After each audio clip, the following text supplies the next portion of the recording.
శ్రీ సత్యసాయి జిల్లా పుట్టపర్తిలో ఒక్కసారిగా భారీ వర్షం కురిసింది. కొన్ని నెలలుగా వర్షాలు లేక తీవ్ర ఇబ్బందులు పడుతున్న ప్రజలకు ఈ వర్షం కాస్త ఉపశమనం కలిగించింది. ఆకాశంలో ఒక్కసారిగా మేఘాలు కమ్ముకొని దంచికొట్టిన వర్షంతో పుట్టపర్తి పట్టణం తడిసి ముద్దైంది. భారీ వర్షానికి పట్టణంలోని పలు రహదారులపై వర్షపు నీరు నిలిచిపోయింది.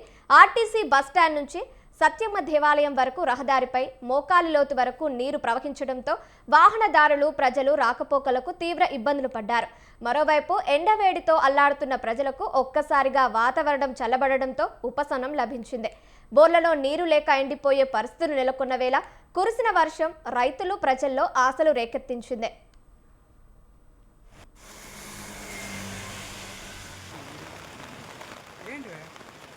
లెక్క ఎవరో దాంట్లోకి ఏం తీసుకోకూడదంటే ఎవరి దగ్గర లెక్క లేదు. వాడెవడో ప్లేట్ తీసుకుంటే మావాడు అందరూ